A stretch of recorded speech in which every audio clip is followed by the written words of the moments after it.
Assalamu alaikum. Peace upon you. Hi, hello, and I don't know how you say good afternoon in German, so you did it. Anyway, first of all, I would love to, and it's an honor, to thank Mark and the whole staff of the ICD for their countless efforts in building peace bridges in Africa and elsewhere. And when I say countless, trust me, it is countless. We lose count of everything because we hold the burden of peace, the burden of the conflict, the burden of the people.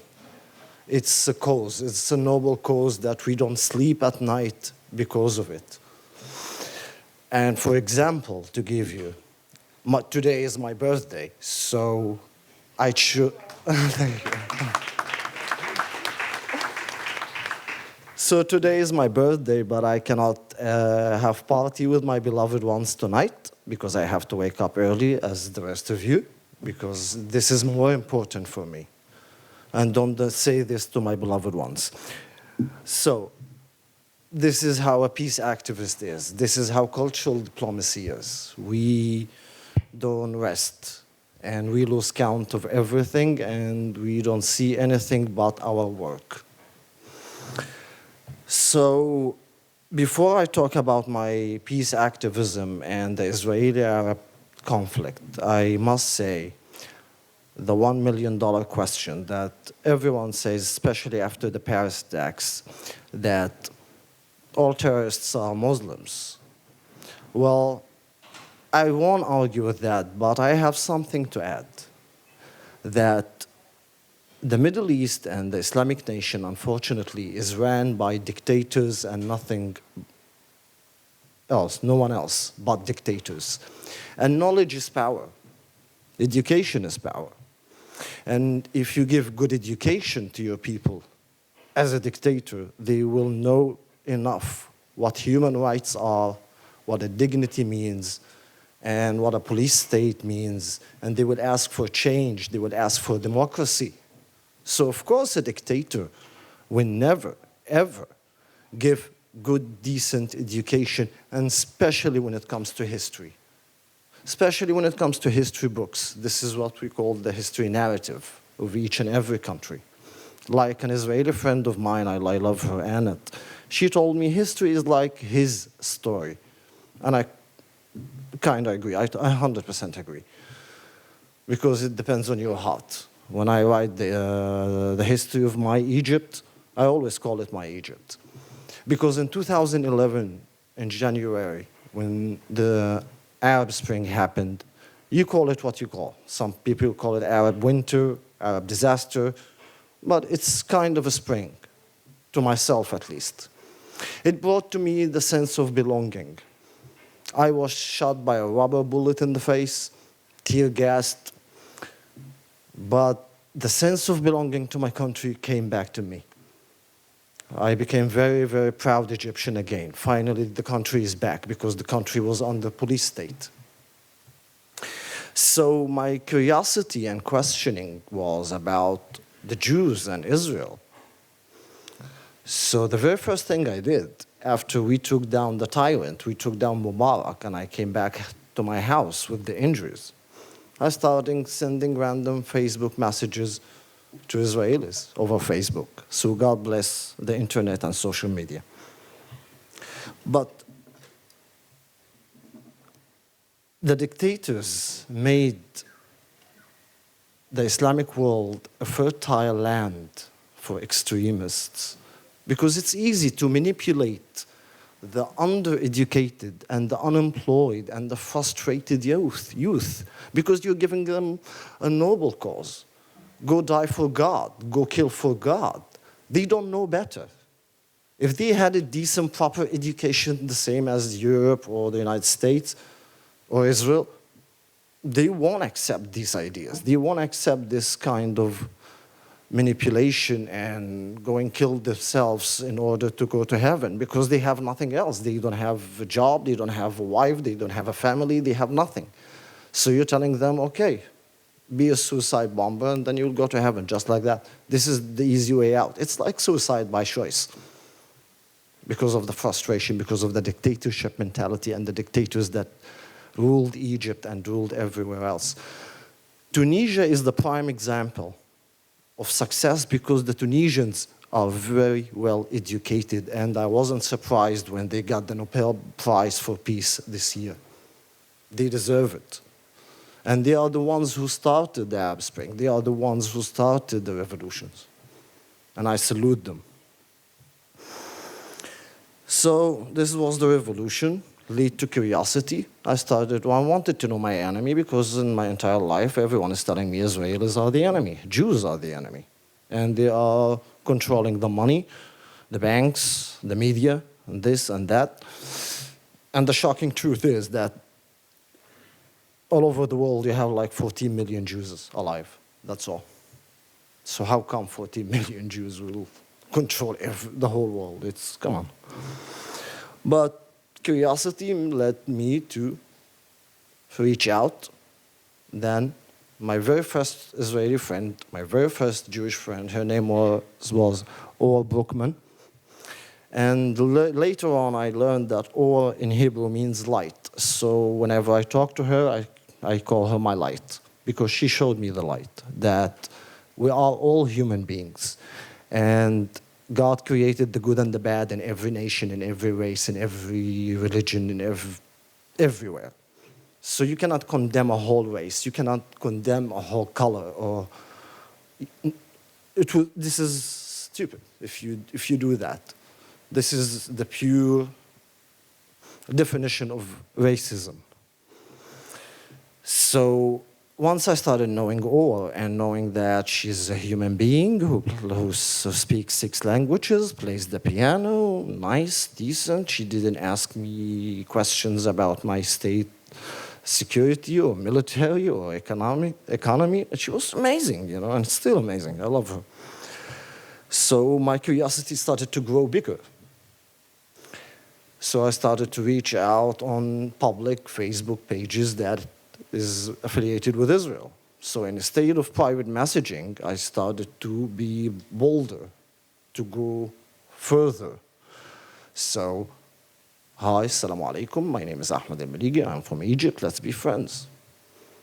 So other Israelis and Jews were curious too. Who this guy?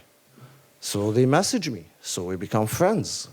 So in May 2011, I'm blessed, and I'll always be proud. This is the achievement of all achievements in my life till the day I die. I helped in creating the very first peace movement on social media in May 2011 called Yalla Young Leaders. And its focus was on the Israeli-Arab conflict resolution. So to the point that the New York Times, two months later, when they knew about us, they wrote an article about us. And of course, the New York Times has millions of viewers, so everyone was coming. We were working 24/7, welcoming everyone, assuring them that we are not Mossad, we are not CIA, we're just a bunch of young guys who are trying to connect. And then we started Yalla Young Leaders. The Facebook page was 2,000 likes. Now we have almost 1 million followers. We have an online academy that teaches conflict resolution, conflict analysis, peace building, mediation for our youth, for my generation and the ones who are younger. My involvement with the Israelis and Jews in general made me aware with their culture, their traditions, the religion, the language, the music, everything. It all started by human connection. I stopped listening to the media. I forgot everything my government was telling me. I put aside my history books, and I started reaching out. I started connecting with people, with Israelis and Jews. And now I spend Hanukkah with Jewish families, Shavuot, Passover, Seder. I go to synagogues, I give speeches. It all starts with the grassroots, as we say, from the bottom, from the people themselves, because the governments and the media, I'm not trying to turn this into political, but they profit from the conflict. The Israeli-Arab conflict is the most profitable conflict for governments and media. There's no doubt about that. And trust me when I say, and after 5 years of solid experience and hard working in the peace activism between Israelis and the Arabs, I've never met people who want and eager to peace more than the Israelis themselves. But trust me, there's so much complications and stuff involved in politics and history. But the people themselves, they want nothing but peace. So building peace, how can we do that? As I said, it's from the grassroots, from the human connections. If you never talk to an Egyptian or an Arab, just type down Muhammad or Ahmed in the search box, and trust me, you'll get 500 million results in a fraction of a second. You can reach out. And if you're an Arab or an Egyptian or a Muslim, reach out to Jews. Same. Write down Avi. Avi is a very good name. It's popular. Sarah, Ruth, right? And reach out. Send a message if you're not familiar or aware. Then by time.